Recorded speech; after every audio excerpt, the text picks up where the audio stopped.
Doctora Perla Carrillo, buenas noches, ¿cómo estás? Qué gusto de saludarte. Bien, Vero, ¿y tú? Muchas gracias por la invitación. También me da No, mucho gusto estar aquí contigo y con tus seguidores. al contrario, muchísimas gracias a ti, la verdad es un honor tenerte aquí, que hayas aceptado esta invitación a tomar un café virtual, que ya te mandamos uno virtual ahorita, a este programa de la familia de Soy con Diabetes. Vamos a esperar un momento a ver las personas que se empiezan a conectar. Y bueno, ¿cómo es la dinámica? La entrevista de hoy, pues sabemos que vamos a hablar de los tipos de diabetes. Vamos a empezar con un lenguaje pues así como muy informal. Aquí es una consulta que no causa honorarios, pues la gente te puede preguntar, pueden tener dudas y entonces pues tú nos ayudas con las respuestas.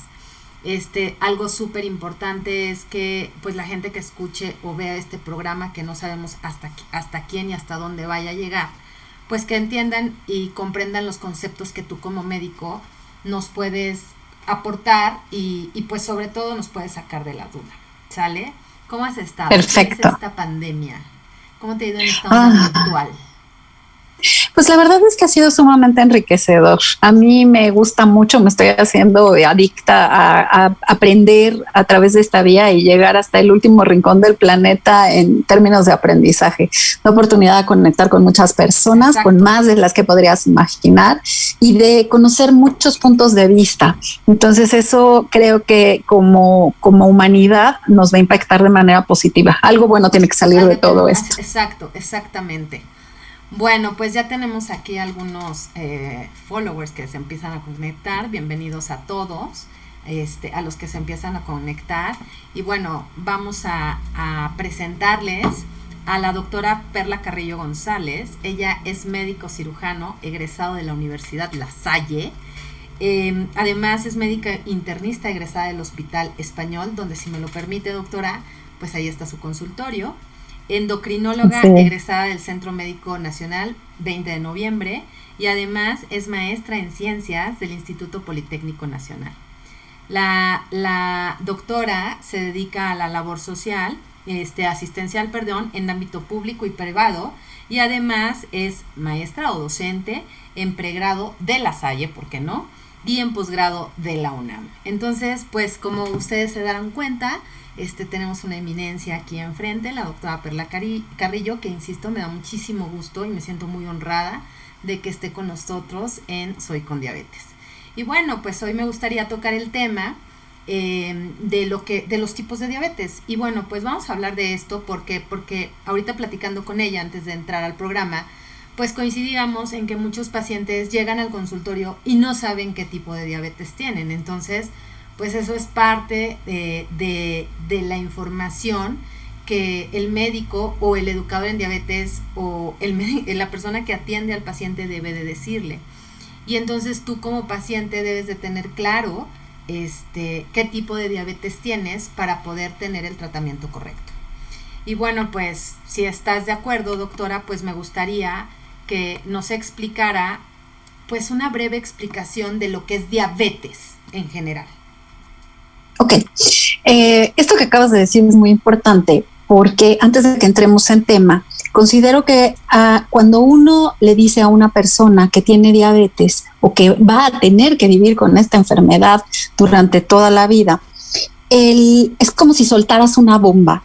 Y entonces en ese momento, la persona que está enfrente del médico o del personal de salud que le esté dando esta noticia, la persona a la que se le estás dando, el receptor de esa comunicación, lo único que reverbera en su cabeza es diabetes, diabetes, diabetes. Entonces, muchas veces, y la gente lo ve pues de manera trágica, lo ve porque lo relaciona con que en la familia ha habido personas que han tenido esta enfermedad, que han padecido, que han vivido con ella y que ha sido un camino difícil. O sea, tal vez no sepan a ciencia cierta lo que es la diabetes, pero sí saben que ese será un camino difícil. Por eso es que lo que tú explicas en consultorio o en el hospital, porque hay dos maneras de enterarte, ¿no? En un consultorio o cuando te han hospitalizado porque estás en una situación un poco más delicada de salud. Entonces, ambos escenarios son muy malos y por eso es que muy probablemente no tengamos toda la información o no estemos procesando, o sea, el receptor de esa noticia no esté procesando al 100% lo que le están diciendo. Claro. Y por eso es que aquí sí considero que es importante, desde el punto de vista de las personas que nos dedicamos a la salud y atender a esta enfermedad, a personas que viven con esta enfermedad, el afinar estos detalles y sí que quede claro qué tipos de diabetes, porque hay diferentes tipos de diabetes, como tú acabas de comentar. Pero para empezar, diabetes esta es una enfermedad en la cual el organismo tiene la incapacidad de metabolizar adecuadamente lo que consume.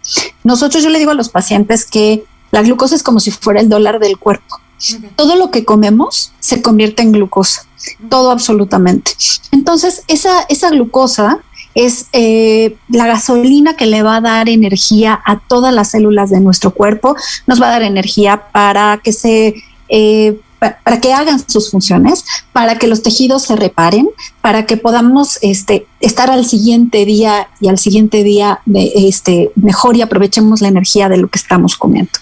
Entonces, esta enfermedad nos priva de esa capacidad de obtener la energía que nos dan los alimentos. O sea, ¿a energía te refieres, por ejemplo, cuando tú dices, me da la energía para restablecer tejidos, bla, bla, bla? O sea, le da la energía a mis células para que yo pueda hablar, para que yo pueda caminar, para que yo pueda hacer mi día a día y, como tú bien dices, todos los días. Como si fuera una gasolina, ¿no? O sea, si yo no le pongo gasolina a mi coche, así las llantas estén perfectas, el motor esté perfecto, no va a arrancar. Y es más o menos la analogía de lo que es la glucosa en nuestro cuerpo. Nosotros obtenemos, gracias a varios mecanismos químicos, pero obtenemos esa energía de lo que comamos, porque por eso hay diferentes grupos de alimentos. Tú lo sabes también muy bien por la experiencia que tienes en esto.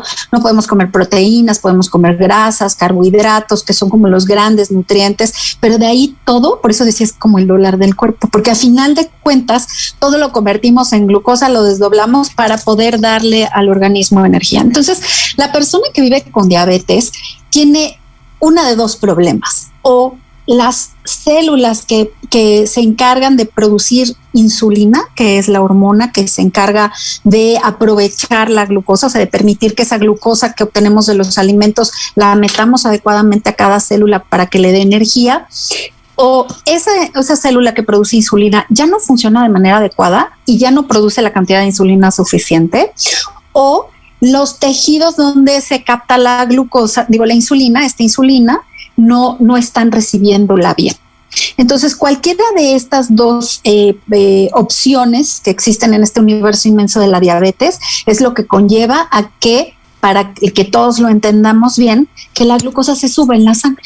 Okay. O sea, la obtenemos de los alimentos y como no puede ir a donde tendría que distribuirse, entonces sube mucho en la sangre y por eso es que la gente dice tengo azúcar o tengo el azúcar alta, ¿no? Lo que comúnmente conocemos. Y no es otra cosa más que tener la glucosa en la sangre muy alta por la incapacidad que tiene el cuerpo de llevarla hacia las células y hacia los tejidos, que es quienes la necesitan. Aprovechando este comentario que tú haces, me gustaría ahorita que nos dijeras si yo no tengo diabetes o no me han dado ese diagnóstico y un día estoy jugando con el glucómetro de mi abuelita o de mi mamá y me tomo el azúcar, o pasé a la farmacia y están tomando el azúcar, o fui al centro médico y me dijeron, a ver, te tomamos el azúcar. ¿Cuánto es los niveles que yo debo de tener en esa toma que me hagan si no tengo diabetes? Nadie me ha dicho que tengo diabetes. Entonces, ¿cómo detecto si estoy bien o estoy mal? Ok, primero es importante aclarar que estos aparatitos que tiene nuestro abuelito, la farmacia, el centro de salud, son aparatos que nos dan una lectura muy cercana a lo que tenemos, pero que no sirve para hacer diagnóstico, porque eso también es muy importante. Yo no puedo tomarme con un aparato de esos, tener una lectura elevada según lo que vamos a definir ahorita y decir, ya tengo esta enfermedad. Entonces esto es muy importante, saber que estos aparatos nos acercan o nos orientan a saber que la glucosa ya no está tan bien, pero que tenemos que ir al laboratorio para confirmarlo.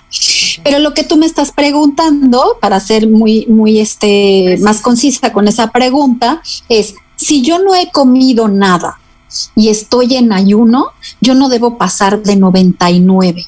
Si tengo más de 100, o sea, 100 en adelante, quiere decir que algo ya no está bien, que ya no es tan ágil mi cuerpo para manejar la harinas y azúcares. Y si tengo arriba de 126, es altamente probable que esto sea diabetes. Eso hablando en ayuno. Okay. Si no tengo diabetes. Pero si ya comí, Vero, entonces así yo tendría que saber. En la boca, haciendo referencia así traigo un chicle en la boca. Me tomé un poquito de agua o de té o de agüita de Jamaica que me hizo mi mamá, lo que sea, ya no estoy en ayuno. Y entonces ahí sí tendríamos que precisar cuánto tiempo tiene esa persona de haber comido algo, ¿no? O de tener algo en la boca. Pero una persona que no tiene diabetes no tiene que sobrepasar 140 después del alimento. Esto es importante que lo sepamos. Exacto. Entonces, para entenderte, si yo llego a la farmacia con la abuelita, con lo que sea, y me tomo esa muestra y no he comido nada, en ayuno literal, y tengo 80, 99, estoy muy bien. No, sigo mi vida feliz. Exacto. No debo tener... Repente, sí, dime. No debo tener 3 dígitos. O sea, solo puedo llegar a 99. Exacto. O sea, si ya voy 101, 102 y hasta 125, algo no está bueno, creo que debo de parar la antena y decir, oye, voy a ir al doctor, ¿no? Nada más para que me diga que no tengo nada y que esto fue un mal momento. Y en otro caso, si ya comí algo, aunque sea me metí el chicle a la boca porque traigo el chicle X, puede salir alterado los niveles de glucosa, pero no arriba de 140. Exactamente. Ok. Entonces, bueno, gente, ya sabemos que abusados, y por favor, yo creo que aquí la acotación o las letras chiquitas, también la otra persona que nos está tomando la glucosa en la farmacia o en el centro, pues no sabe nuestro contexto, no sabe qué hay alrededor de nosotros como para decir, oye, saliste muy alta, esto ya es para diabetes. O sea, no te dejes llevar por lo que esa persona te diga, te lo tiene que decir un médico después de varios estudios. Y bueno, claro, esto nos va a llevar, como tú bien comentabas, como usted bien comentaba, doctora, las diferencias entre todas estas diabetes que de repente aparecen en la vida. Quizá ustedes, muchos de ustedes no sepan que existen, pero lo importante es que sepamos que existen y cómo se controlan y qué onda, cuál es la diferencia. ¿Nos podrías explicar, pues, los tipos de diabetes? Fíjate, Vero, que esto que mencionas es sumamente importante porque la comunidad médica en general siempre ha tenido ese reto, definir qué tipo de diabetes tiene una persona. Si nos vamos a la antigüedad, o sea, en la antigüedad por ahí del V siglo se decía que una persona tenía diabetes porque simplemente bajaba mucho de peso, mermaba, orinaba mucho y adelgazaba. Y entonces decían, bueno, a eso le conocemos como diabetes. La acotación mellitus, que ya viene del latín, ¿no? Del miel, eso ya viene 12 siglos después, ¿no? Estas historias de que veían que las hormigas se acercaban a la orina de estas personas que orinaban mucho, pero había otras personas que también orinaban mucho, pero las hormigas no se acercaban ahí, ¿no? Y entonces una orina era dulce y la otra no. Entonces se vio que estos pacientes orinaban con algo dulce, ¿no? O sea, sacaban azúcar del cuerpo de alguna manera. Y entonces así se acuñó el término diabetes mellitus. Porque también existe otro tipo de diabetes que se llama insípida. Y esa es otra enfermedad. Y entonces luego la gente también se hace un poco bolas porque dicen, bueno, me dijeron que tengo diabetes y luego de repente no hay claridad en eso. Diabetes mellitus es el nombre completo de esta enfermedad que atañe al mal metabolismo de harinas y azúcares. Ya después, esto se clasificó entre si atacaba a los niños, o sea, si era de las edades infantiles o si era diabetes del adulto. Y esto fue más o menos por 1965 que la OMS clasificó así, la del adulto y la de las edades infantiles. O sea, se definían como que eran dos problemas distintos. Para 1985, fíjate, 20 años después, ayer, entonces decíamos, aunque a lo mejor algunos de tus followers ni siquiera habían nacido, sí, claro, ¿no? Pero para nosotros fue ayer. esta clasificación migró al tipo de tratamiento. Ya no era la edad a la que se presentaba la enfermedad, sino con qué estaban tratando a la persona. Y es ahí cuando surgieron los términos de insulino dependiente e insulino independiente. O sea, o te tratan con insulina o no te tratan con insulina. Y esos eran como los dos grandes rubros de la diabetes. Que cuando te decían insulina parecía que era la maldición de la bruja. Era una condena mortal, ¿no? Exacto, pero exacto. Bueno. Pero eran los dos grandes grupos, o sea, ¿con qué te tratan? Entonces, decimos, antes era si tenía azúcar, si no tenía azúcar, el sujeto, ya después era si era infantil o si era adulto, y ya después fue si te trataban con insulina o no te trataban con insulina. Para 1999 viene este cambio de clasificación, en donde antes usábamos números romanos para la diabetes tipo 1 y 2, y en 1999 esto ya se unificó y se dijo, bueno, vámonos al mundo arábigo, y es diabetes mellitus tipo 1 con 1 arábigo y 2 como lo conocemos, diabetes mellitus tipo 2, porque hay muchos otros tipos de diabetes, pero esto fue lo que principalmente se acuñó. Y entonces tú cuando me dices, oye doctora, pues ¿qué tipo de diabetes pueden tener mis followers o dónde, en qué cajita ponemos a cada quien? Claro. Existe la diabetes en la que falla el páncreas y que esto generalmente es por una situación autoinmune. ¿Qué quiere decir esto? Quiere decir que nuestro sistema inmune lo tenemos contratado para que ataque virus, hongos, bacterias, para que nos defienda de infecciones y de algunas otras cosas que pasan en nuestro organismo, pero básicamente el sistema de defensa está contratado para eso. Pero cuando el sistema de defensa enferma, se desorienta y entonces empieza a atacar cosas que son propias y empieza a producir anticuerpos, que creo que ahora con lo del COVID todos ubicamos mucho esto de los anticuerpos, ¿no? Es una sustancia que produce el sistema inmune para atacar algo que es extraño, algo de lo que se quiere deshacer. Entonces, como expliqué, este sistema de defensa al estar enfermo se equivoca y empieza a atacar cosas que son propias y empieza a producir anticuerpos que atacan al páncreas. El páncreas no es otra cosa más que un órgano que está en el abdomen, detrás del estómago, y que tiene muchas funciones, pero que una de las más importantes es producir insulina. Okay. La insulina es una hormona que, como te comentaba hace un momento, es la que sirve para meter la glucosa a las células, ¿no? Permite que, es como una llave que le abre la puerta a la glucosa y que permite que la glucosa entre a la célula y le dé energía.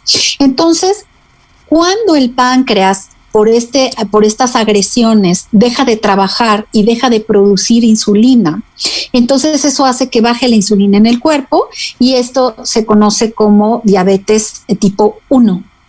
Diabetes autoinmune, diabetes en la que el paciente es incapaz de producir insulina y es por eso que ese es el paciente al que hay que aplicarle insulina y no es una condena. Aquí, por ejemplo, ¿es porque come mucho? ¿Es porque este paciente no hizo ejercicio? ¿Porque este paciente niño vive muy estresado con los problemas de su papá y su mamá? ¿Por qué nos da ese tipo de diabetes? Mira, este tipo de diabetes está todavía, pues no es tan claro el por qué está sucediendo, pero sí quiere decir que esa persona viene de una familia, generalmente viene de una familia en el que hay cierta susceptibilidad a presentar enfermedades autoinmunes. Esa es una posibilidad. Y la otra posibilidad es que haya sido un virus. Típicamente, por ejemplo, varicela es muy común, otros virus como Coxsackie, infecciones que pueden pasar como irrelevantes y que trastornen al sistema inmune y que hagan que el sistema inmune empiece a atacar al páncreas y genere esta enfermedad.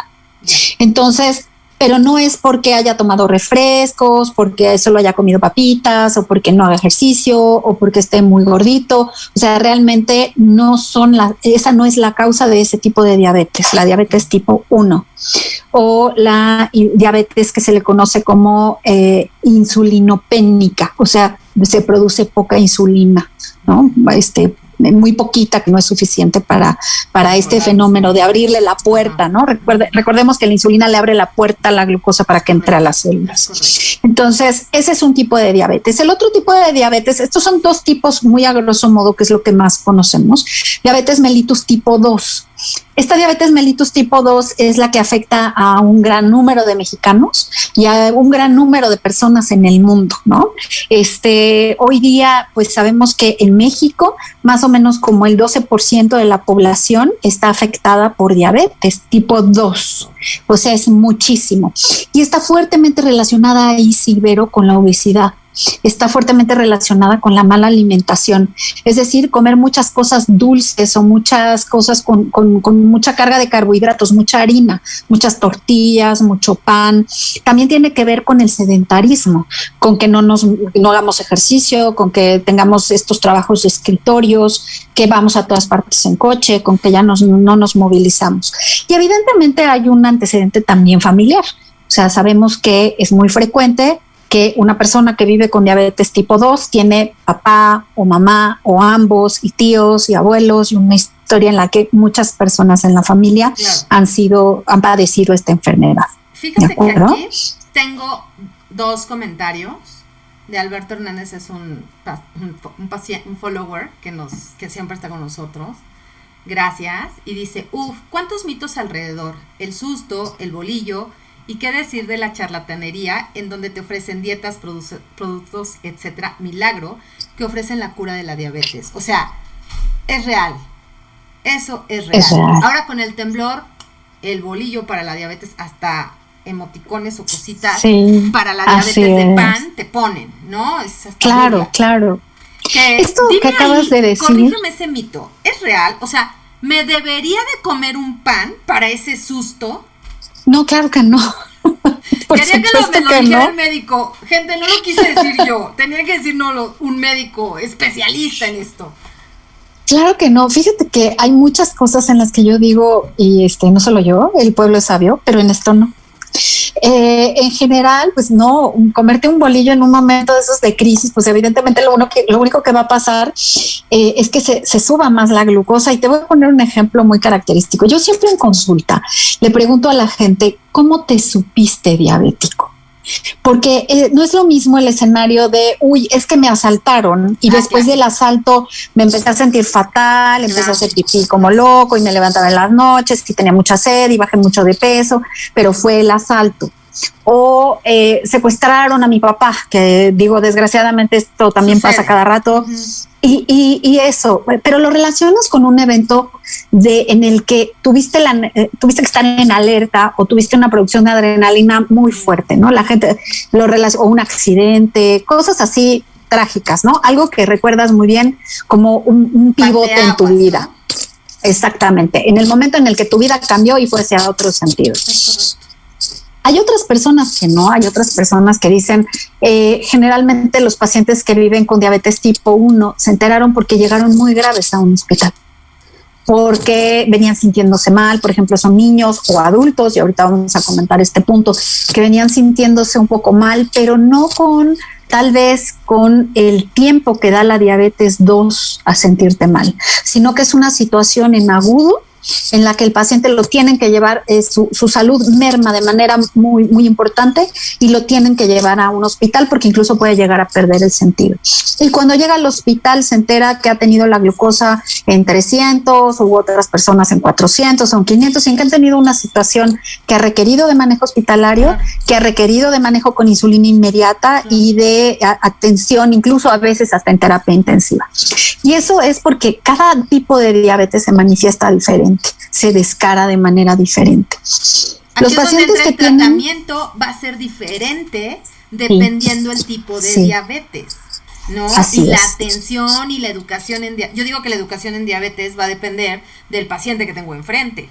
No es lo mismo educar a un tipo 1 que a un tipo 2. Quiero pensar que como médico no es lo mismo indicarle un medicamento al tipo 1 que al tipo 2. Sí, tienes toda la razón del mundo, porque además la gama de medicamentos son totalmente diferentes para uno que otro. Fíjate. Entonces decíamos, te pregunta Mónica Gap. Mónica también es una seguidora de nosotros y pregunta, creo que esta es una pregunta muy interesante que hace Mónica, porque no todos lo saben. Supongo que está hablando de un paciente sano y la pregunta es, cuando los niveles del páncreas en la producción de insulina es menor, y se detectaron en límites mínimo de lo permitido, ¿con qué periodicidad es recomendable realizar monitoreo a través de exámenes de laboratorio? ¿Monitoreo de qué? Cuando los niveles del páncreas en la producción de insulina es menor, se detectaron en límites mínimo permitido. Ajá, ¿Con qué de insulina, entiendo. es recomendable realizar monitoreo a través de exámenes de laboratorio? Tienes que medir la Pero insulina. por eso decía, monitoreo de insulina, ¿será a lo que se refiere? O monitoreo de glucosa, ¿no? Porque aquí el concepto de monitoreo podría, la gente que está relacionada con diabetes, podría decir monitoreo de glucosa. Claro. Si tú empiezas a detectar que, fíjate que es muy difícil que nosotros encontremos un paciente en el que la insulina sea la que nos avise, ¿no? Que tú midas insulina por cualquier otra cosa y que veas que el paciente ya está en límites inferiores y que digas, bueno, lo tengo que empezar a seguir y a seguir y a seguir. Eso generalmente, bueno, sería muy bueno, pero eso lo hacemos más en pacientes que tienen, por ejemplo, un gemelo que ya ha tenido diabetes y entonces empiezas a seguir al otro gemelo, a gemelos idénticos, gemelos no cuatitos, sino gemelos. Uh-huh. Ahí sí vas y mides insulina y mides anticuerpos para ver si es que van a ser propensos a la misma enfermedad, porque es muy difícil que tú pesques como en esta pregunta de decir, yo ya te venía monitorizando insulina y ya veo que vas muy mal. Existe también otra posibilidad en este escenario. Si tú tienes un paciente que tiene diabetes mellitus tipo 2 y estás monitorizando insulina, ¿no? Estás viendo cómo está la glucosa y cómo está la relación con la insulina, sí puedes ver que de repente la insulina vaya a pique. Y esto quiere decir que o está muy alta la glucosa y el páncreas está teniendo estos efectos que se les llama de glucotoxicidad, es decir, que la glucosa intoxica al páncreas y que entonces el páncreas ya no puede producir adecuadamente insulina. Ese sería otro escenario. Es decir, tanto el paciente tipo 1 en fases muy tempranas y el paciente tipo 2 podría presentar esto. ¿Con qué periodicidad mides la insulina? Pues yo ya no la mediría. Si yo ya estoy viendo que tiene la insulina baja, pues entonces habría que incidir administrando insulina con la finalidad de no tener un evento crítico después, ¿no? Es la respuesta no concreta. A eso del hospital que dices, ¿no? Exacto, ¿no? Sí. Porque si me dedico nada más como a vigilarlo, a ver hasta dónde puede bajar la insulina, pues a lo mejor me doy cuenta hasta dónde puede llegar, que sería un hospital. Sí, claro, entonces, o sea, como que quieres decir que entonces sería como muy difícil dar una respuesta de la periodicidad. Exacto. Porque pues no te puedo, o sea, si yo ya veo que está baja, ya tengo que actuar, porque si no, claro, en el mes que te mande o en los 3 meses que te mande, ahí te puede venir una hipoglucemia, ¿no? Sí, o puede venir, más que una hipoglucemia, puede venir una hiperglucemia, ¿no? Puede venir un evento fuerte. Es correcto, correcto. Ajá. Un evento de hospital, ¿no? Ajá. Entonces no merece la pena. Sí. Entonces, bueno, espero, Mónica, que hayamos contestado tu pregunta. Y si no, vuélvenos a decir qué onda. Y aprovechamos que está aquí la doctora. Ahora, por ejemplo, aunque es rara, sí me han tocado pacientes LADA. Exacto, es lo que te iba a decir. Vamos a seguir. Una paciente de 16 años, de 18 con MODY. Vamos a seguir con los tipos de diabetes, ¿no? Ajá. Porque ahí fue donde empezamos. Entonces tenemos la tipo 1, que es autoinmune. La tipo 2, que sí tiene que ver con eso se define como resistencia a insulina, es decir, hay insulina, pero el cuerpo no tiene o ha perdido la capacidad de recibir y de recibir la acción de la insulina, y por eso también se sube la glucosa. Tenemos estas diabetes como diabetes tipo, que ahora se llaman híbridas, que es tipo LADA, y las MODY, que son las monogénicas. Se le dice monogénicas porque están producidas por un gen, por el cambio en un gen. En cambio, diabetes mellitus tipo 1 y 2 no se presume que sea un solo gen, sino son varios. LADA es una variante en la que es la misma enfermedad que la diabetes tipo 1, esta mecánica que contábamos de cómo los anticuerpos empezaban a producirse en contra de el páncreas mismo. Pero en este caso producen unos anticuerpos que se llaman anti-GAT65, que es la descarboxilasa del ácido glutámico. Y este anticuerpo es muy típico en estos pacientes en los que se presenta una falta de insulina, pero en edades más avanzadas que la infancia. Entonces es una diabetes autoinmune latente, pero que se expresa en edades más tardías. Es decir, tú puedes tener una diabetes LADA en pacientes de 30, pero tienes pacientes de 60 o de 70 que pueden debutar con este tipo de diabetes, en los que la característica principal es que les hace falta insulina y que van a tener anticuerpos en contra de GAT65, que es digamos que es patognomónico de esta enfermedad. Porque en diabetes tipo 1 puedes encontrar anti-GAT65, pero puedes encontrar anti-islote o puedes encontrar anti-insulina. Es una variedad un poquito más amplia de anticuerpos, y la de LADA, la diabetes LADA, es justamente en contra de la descarboxilasa del ácido glutámico 65, que es el GAT65. Entonces, ¿cómo te puedes dar cuenta que tienes estos pacientes? Porque generalmente van a presentar o un evento de cetoacidosis, como el que presentan los niños. Cuando hablamos de cetoacidosis, hablamos de un evento en el que nosotros producimos cuerpos cetónicos. Nosotros los seres humanos producimos cuerpos cetónicos. Cuando nosotros obtenemos energía de los azúcares, utilizamos esa vía de energía, pero existen otras vías. Por ejemplo, podemos empezar a utilizar las proteínas o podemos empezar a utilizar la grasa. Cuando empezamos a utilizar vías alternas, porque no tenemos gasolina, que es la glucosa, entonces empezamos a degradar la grasa y eso empieza a generar ciertos cuerpos cetónicos. Entonces, estos productos de degradación pueden llegar a intoxicarnos y producir cambios en el pH de la sangre. Nosotros tenemos un determinado pH que es muy estrecho, va entre 7.37 y 7.45, esto es un tecnicismo, pero cuando hay acidosis el pH baja y la sangre se hace más ácida por la presencia de estos cuerpos cetónicos. Entonces, estos cuerpos cetónicos suben en la sangre y se produce un cambio químico radical que compromete la salud de manera muy importante, al punto que estos pacientes, si no son atendidos a tiempo, pueden morir, y si llegan a un hospital muy probablemente tengan que ser atendidos en una unidad de cuidados intensivos o tengan que estar en una unidad de cuidados intermedios o tengan que estar con un médico ahí pegado, ¿no? Porque la salud se compromete de manera muy importante. Sí. Entonces, este fenómeno con el que se descara la diabetes en los pacientes que tienen diabetes tipo 1 también sucede en los pacientes LADA, pero sucede en edades tardías, ¿no? Por eso es que se abandonó esa clasificación de la del niño y la del adulto, porque vimos que los estudiosos en ese momento se dieron cuenta que había cosas de una enfermedad que también aparecían en edades adultas, el adulto joven o incluso el adulto ya en edades avanzadas. Entonces a eso se le conoce como LADA, como diabetes LADA. Es autoinmune, pero llegó a una edad más tardía. Okay. ¿De acuerdo?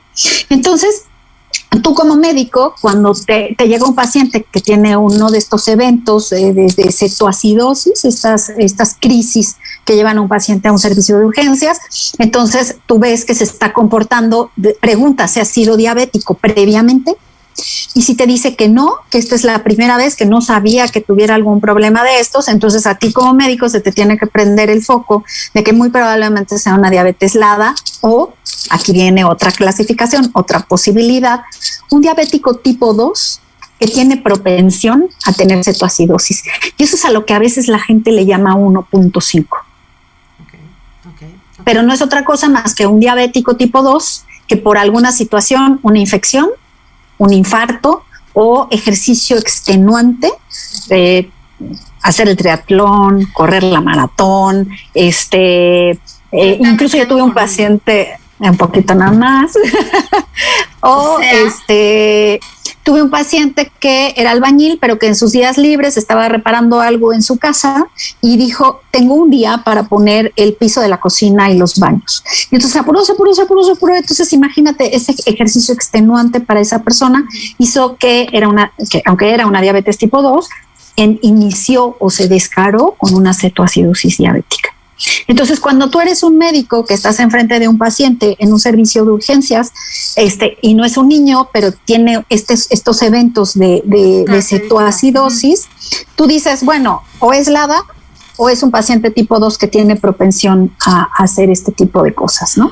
Oye, y te hace pensar en enfermedades. Por ejemplo, ahorita que dices esto, ¿no? Yo sé que Mónica, la que nos acaba de preguntar, no vive aquí. Ella es de otro estado. Me parece que ella está en el estado de Quintana Roo. ¿Qué onda? Y perdona, a lo mejor no quiero ser imprudente, pero ¿qué onda con estos médicos? ¿Cómo les enseñan? Usted, tú que eres una maestra de posgrado de la UNAM o de pregrado de la Salle, ¿cómo les enseñas a los chicos futuros médicos a detectar esto? Porque generalmente si yo llego a urgencias del 20 de noviembre, pues a lo mejor no vas a estar tú ahorita estas horas porque estás en un café con Vero Rubio. Pero entonces, ¿cómo me detecta? ¿Qué habilidades debe de tener mi médico para decirme, ojo, yo sí me he topado con pacientes que dicen, es que como me atendió el médico de urgencias, yo le quería decir que era esto y él me decía que no. Y parece que hay una lucha de, no, es que yo soy el médico, tengo razón, pero es que yo sé lo que tengo. O sea, sí, quisiera como dejar este puntito bien claro. Mira, es importante que entendamos el papel que tiene cada médico en la historia de un paciente. Si un paciente acude muy grave a un servicio de urgencias y presenta uno de estos eventos, el médico de urgencias es una persona completamente competente para manejar este problema, porque va a detectar que es un problema que está afectando severamente la salud, porque sabrá que tiene que hacer estudios de laboratorio específicos como una gasometría y sabrá que tiene que tratar a ese paciente poniéndole soluciones, es decir, recuperando todo el agua que ha perdido, y además que tiene que tratar al paciente con insulina, ¿no? Porque no es la única manera. Y algunas otras especificaciones ya, si es que tiene que ir a terapia intensiva o si tienen que intubar al paciente, pero bueno, de primera instancia, esto es lo que tiene que hacer ese médico. Ese médico de urgencias está formado y capacitado para sacar adelante a un paciente en un evento de esos críticos.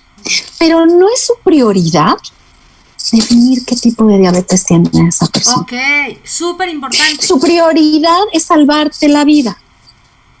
Si ese doctor te dijo, ay, no es posible que tengas uno si ve la edad que tienes, ¿no? Yo soy el doctor, pues esa no es su formación, ese no es su papel. Su papel en ese momento crítico de urgencias es salvarte el pellejo. Sí. ¿No? Qué sabia es esta doctora, nos dio luz. Ojo, gente. Y después ya será tarea, entonces ya internarán a este paciente, lo verá medicina interna, y medicina interna empezará a decir, ay, qué extraño, porque mira, este paciente dicen que era diabetes tipo 2, pero hizo una cetoacidosis y llegó aquí, o este paciente no tenía antecedente de padecer la enfermedad, pero parece como si fuera una diabetes tipo 1, probablemente sea LADA, o el pediatra en el caso de los niños dirá, bueno, esto es una diabetes tipo 1 típica del niño con un cuadro de cetoacidosis, ¿no? El médico que está en piso, en hospital, internista o pediatra, ¿no? Dependiendo del grupo de edad, es el que empezará a cuestionarse qué tipo de diabetes tendrá realmente esa persona. Y entonces dirá, no, mejor le hablo al especialista, endocrinólogo pediatra o endocrinólogo de adultos, porque sí me va a saber decir qué fue lo que pasó, porque lo que pasó en urgencias fue esto, el de urgencias le tuvo que hacer esto, subió a piso y tuvimos que hacer esta otra cosa, pero no nos queda claro. Y todo esto te lo acabo de decir, porque no es tarea de un solo médico definir qué tipo de diabetes tiene una persona y a la primera. Qué sabia que entonces no critiquemos al médico de urgencias que a lo mejor dijo, no, hombre, tú cállate, tú estás en cetoacidosis y seguramente ni sabes lo que tienes. Sí, claro. O ay, seguramente la mamá se confundió. No, el médico de urgencias tiene un paciente que se le puede morir. Y en ese momento, ese es su trabajo. Él está enfocado en salvarte la vida, no en clasificarte la diabetes. Porque si se pone a ver qué clasificación y te pide anticuerpos, ya, pues se le muere la gente. Claro. Entonces no es su tarea clasificar. Fíjate ya será aquí, en adelante. Fíjate que aquí Esperanza Reyes, que también te mandamos muchos saludos, Esperanza. Buenas noches, gracias por el tema. ¿Me podrían informar sobre la diabetes emocional? ¿Sí existe? ¿Lo contesto yo o lo contestas tú? Contéstalo tú, que eres la psicóloga. Yo ya contesté de bote pronto, pero contesta tú porque tú eres la psicóloga y la educadora en diabetes. Híjole, yo creo que aquí, pues sí, justo este tema emocional, ¿no? Quizá me gustaría entender más tu pregunta, más enfocada, así del susto te dio de la diabetes, que ese tema ya lo tocamos con la doctora. Pero no, efectivamente la diabetes emocional no existe. Evidentemente lo que sí compromete tus niveles de glucosa son las emociones, porque las emociones son las que regulan tu estado de ánimo. Y cuando tú tienes estas emociones desbordadas hacia la irritabilidad, que es muy común, te sube la glucosa, o hacia la tristeza o depresión, te baja la glucosa. Entonces ahí se pierde la regulación del estado de ánimo por las emociones, y en un momento de irritabilidad, como lo comentaba hace un momento la doctora Perla, generas tanto adrenalina y cortisol, ¿no? Porque también va a depender del coraje que tengas enfrente, que va a alterar los niveles de glucosa. Eso es, y luego por eso como que se presta también a decir, no, es que el enojo, él siempre me tiene en esta situación, bla, bla, bla, y por eso me dio diabetes. Sí, pero no. No sé, ¿tú qué opinas, doctora? Exacto. Tiene que haber una predisposición a tener la enfermedad. Y como hablábamos hace rato en diabetes tipo 2, que todo el mundo dice, es que fue el susto, fue el accidente, fue el asalto, fue tal cosa. Realmente es que la diabetes tipo 2, una vez que se descara, sabemos que lleva 15 años tomando terreno, que 15 años antes la glucosa ya se estaba subiendo poco a poco, pero que muy probablemente no nos habíamos dado cuenta porque solo se subía después de que comíamos. Recordemos que la diabetes, el verdadero reto es cuando comemos. Entonces, a lo mejor si te hacías un estudio en ayuno, no resultaba ningún problema, pero cuando comes sí se subía la glucosa, pero no te dabas cuenta porque nadie se va a tomar estudios de laboratorio a esa hora. Entonces, cuando la diabetes tipo 2 se descara, que ya vimos que llevaba tomando terreno 15 años, si tú llegas a una situación en la que por tus emociones o por lo que está sucediendo en el medio externo o el interno, sube, como tú bien dijiste, adrenalina, cortisol. Recordemos que estas hormonas son hormonas que hacen que suba la glucosa. Cuando baja la glucosa, estas hormonas suben y hacen que levante la glucosa, que el hígado libere glucosa y para que el cerebro, el corazón, los riñones, los órganos vitales siempre tengan glucosa. Entonces, si nosotros ya partíamos de una glucosa más alta de lo normal y viene un evento que mueve nuestras emociones de tal manera que hace que se disparen estas hormonas, entonces la glucosa se sube mucho. Pero no quiere decir que el origen haya sido la emoción. Simplemente fue lo que destapó la coladera y nos deja ver que ya pues venía muy alterado el metabolismo de la glucosa y que por eso ante una cosa de estas pues te asaltan y entonces tienes 200 o te roban, tienes un choque y llegaste con 300 y pico a urgencias, pero realmente no es que las emociones hayan sido la causa. Ajá, exacto. ¿No? Las emociones simplemente desenmascararon a un proceso que ya venía ocurriendo varios años atrás. Es correcto, es correcto. Fíjate que aquí te voy a contar un chisme que por ahí alguna de mis colegas educadores en diabetes que viven con tipo 1, alguna vez vimos un programa a una youtuber que había subido un video donde ella decía que pues ella vivía con diabetes tipo 1. Se expuso a que nos las acabáramos todos los educadores en diabetes, ¿no? Entonces decía, es que me dio diabetes tipo 1 porque he tenido muchas decepciones amorosas en mi vida. Entonces, pues ya sabes, todas así. Y aparte, la cantidad de followers, bla, bla, bla, pues, pues aquí eso rebotó. Que la información no es certera. Y entonces, cualquier chico que debute a los 16 años con diabetes tipo 1 va a decir que porque fue la novia que lo dejó. Y eso no es real. Entonces...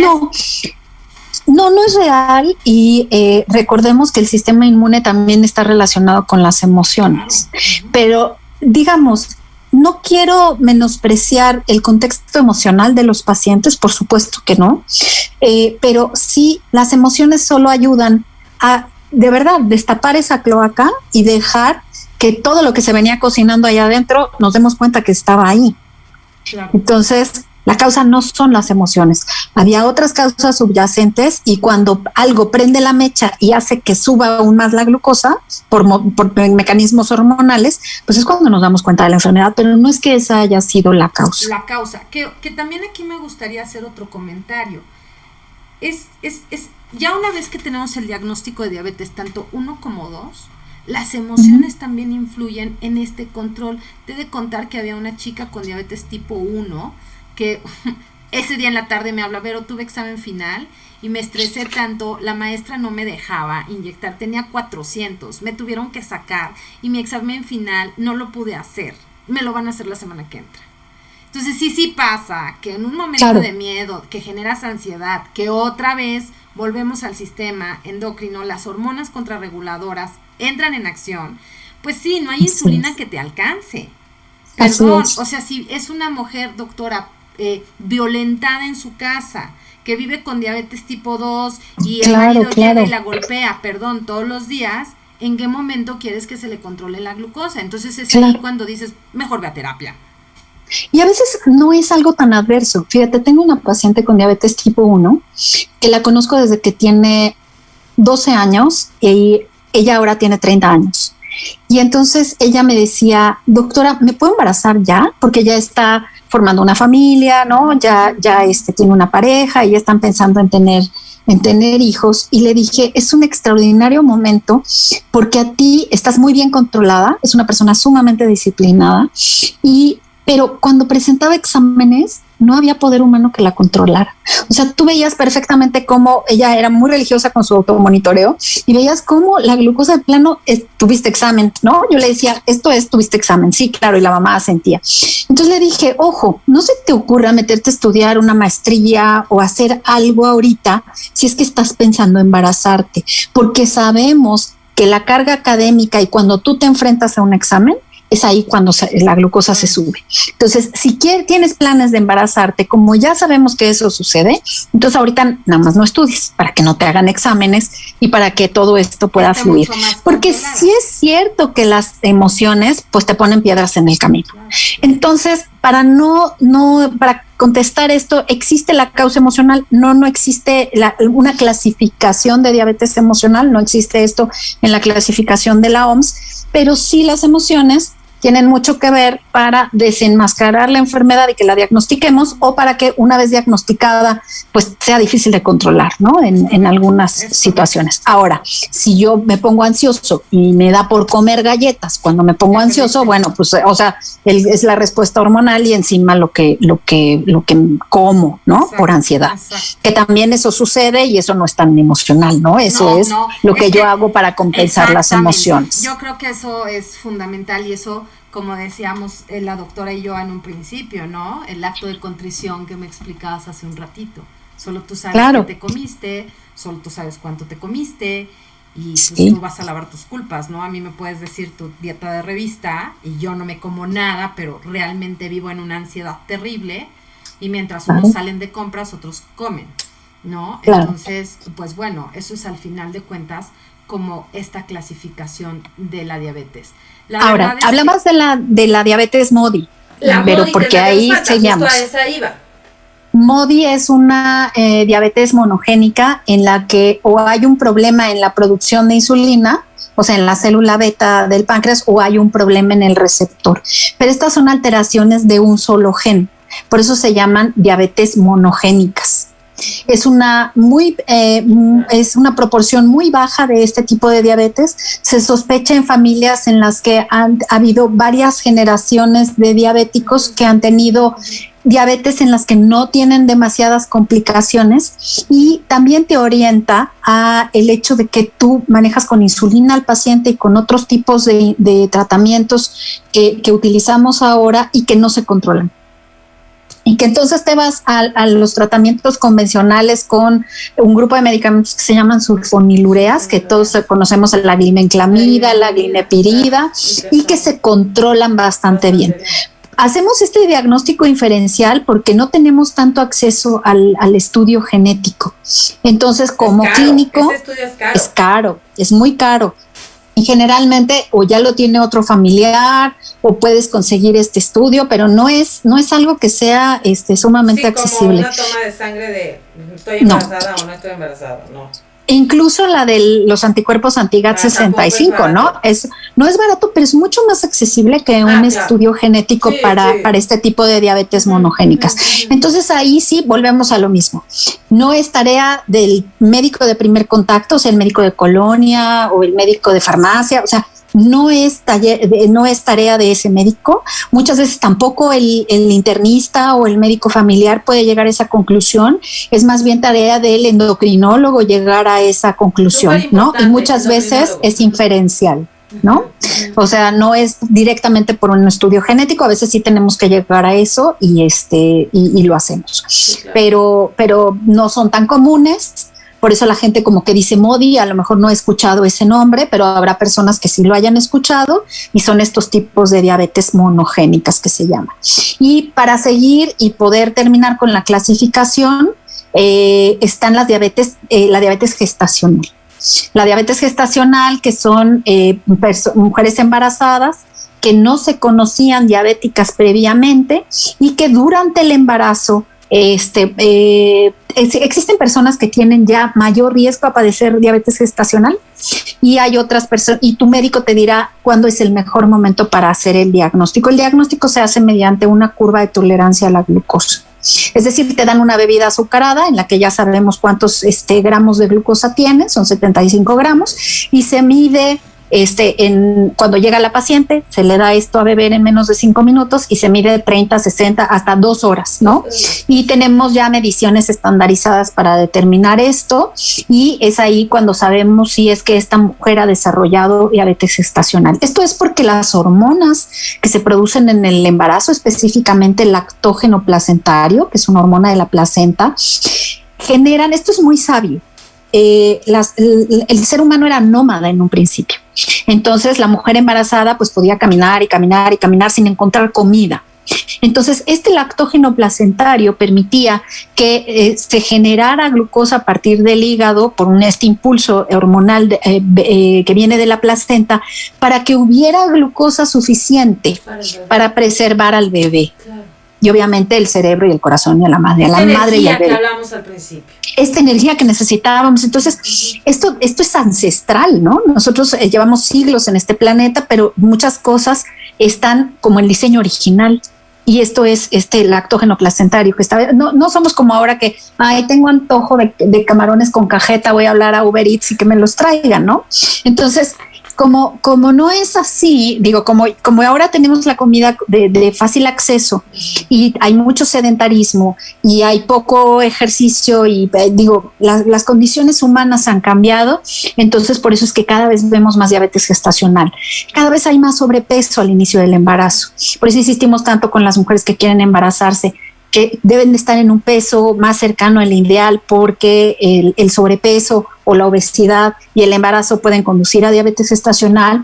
Y también las mujeres cada vez se embarazan a edades mayores, ¿no? Entonces, típicamente se describe que una mujer mayor de 25 años que tiene sobrepeso, que tiene familiares con diabetes mellitus tipo 2, pues tiene mayor propensión a desarrollar diabetes durante el embarazo, que se le conoce como diabetes gestacional. Entonces, si me voy a embarazar, debo bajar de peso. Si me voy a embarazar y ya pues acabé la carrera, la maestría y tal, bueno, tengo que estar en contacto con el médico, y tengo que ver cuando me pida este estudio. A lo mejor me lo pide al principio del embarazo, o a lo mejor se espera hasta la semana 26, que es en el momento en donde hay mayor expresión o hay mayor posibilidad de que suba la glucosa, pero será decisión del médico, si pide la curva o si pide solo el tamiz, que es una muestra en cualquier momento del día.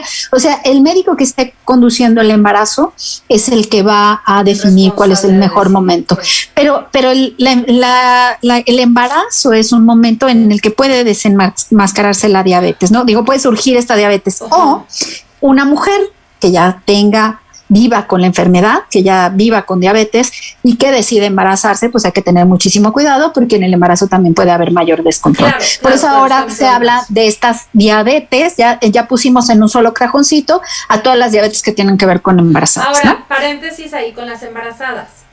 Si ya yo no me conocía con diabetes, me da diabetes gestacional, ¿y qué me quedo con diabetes? ¿Se me quita? ¿No se me quita? ¿Qué onda después del embarazo? La diabetes gestacional, exacto. La diabetes gestacional tiene implicaciones en el bebé, el bebé no le va a dar diabetes justo al nacer. Al contrario, muy probablemente como viene de un entorno muy, muy azucarado, si la mamá no estuvo bien cuidada, cuando nace lo extraña y puede hacer hipoglucemia, es decir, baja de glucosa durante las primeras horas de vida. O pueden ser bebés muy chiquitos, pueden ser bebés muy grandes, estos bebés macrosómicos que se les llama, por arriba de 4 kilos. Pues muchas veces le preguntas a una mujer, oye, ¿cuántas veces te embarazaste? No, pues, ¿y cuánto pesaron tus hijos? No, pues 4 kilos, 4,200, aunque no le hayan dicho que tenía diabetes gestacional, ya con eso asocias y dices sí. Al bebé no le va a dar diabetes en ese momento. Muy probablemente siendo adulto joven o adolescente tardío puede empezar con problemas de la glucosa, pero en el momento en el que nace no. Y la mamá puede resolverse la diabetes gestacional cuando se resuelve el embarazo. Pero es obligación del médico insistir en que 6 semanas después de que se ha interrumpido el embarazo se tiene que hacer nuevamente una curva para saber si la mamá quedó con diabetes gestacional, diabetes permanente, o si se quitó al resolver el embarazo. Ok, ¿no? Entonces cabríamos en el cajón de la diabetes tipo 2. Exactamente, okay. Exactamente. ¿No? Que empezó durante el embarazo porque ya se quedó ahí para siempre. Claro. Oye, pues ha sido doctora, ha sido una información creo que sumamente importante. Ha sido muy vasta como sábado y recibir toda esta información y esta clase de diabetes, pero bueno, ya habrá tiempo para que muchos lo vean y puedan discernir y puedan comprender toda esta información que de repente parece como fácil, pero realmente es complicada para uno que no tiene ningún conocimiento de medicina y solo sabe que vive con diabetes. Yo te quiero agradecer de todo corazón a todos los personas que se estuvieron conectando esta noche, a todos sus comentarios. Espero que puedan, la doctora, si me lo permiten, doctora, ella la pueden encontrar en el Hospital El Español, entonces por si quieren hacer una consulta con ella acerca de su diabetes.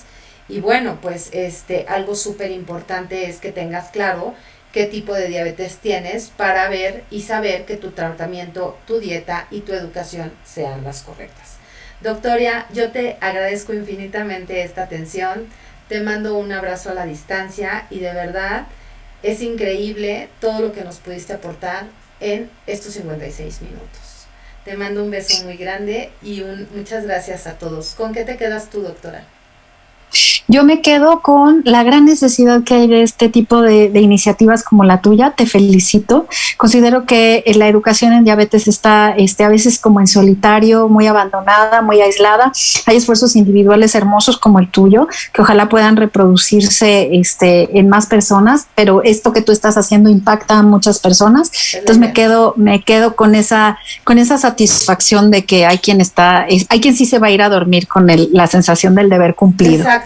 Que esa eres tú, Vero. Y todos los como que educadora en aquí, diabetes. que pues hoy se llevan que hay varios tipos de diabetes y que podemos ayudar a otros a través de esta información, ser una red de apoyo para otras personas, ¿no? Así es. Doctora, hay que acercarse a las fuentes de información oficiales. Exacto. La Sociedad Mexicana de Nutrición y Endocrinología tiene una página donde siempre encontrarán un endocrinólogo cerca de donde ustedes vivan. El endocrinólogo es quien tiene que manejar este tipo de situaciones. También los internistas, por supuesto, están sumamente capacitados, pero a veces necesitamos otro escalón, otra opinión. Entonces, la página de la Sociedad Mexicana de Nutrición y Endocrinología tiene un directorio médico en donde siempre estará un endocrinólogo cerca de ustedes. Y aprovechando el bug, como dirían mis hijos, también la Comisión Nacional de Educadores en Diabetes tiene un directorio donde vas a encontrar a un educador en diabetes cerca de tu lugar de origen, ¿no? En el caso de Mónica, que no es de aquí.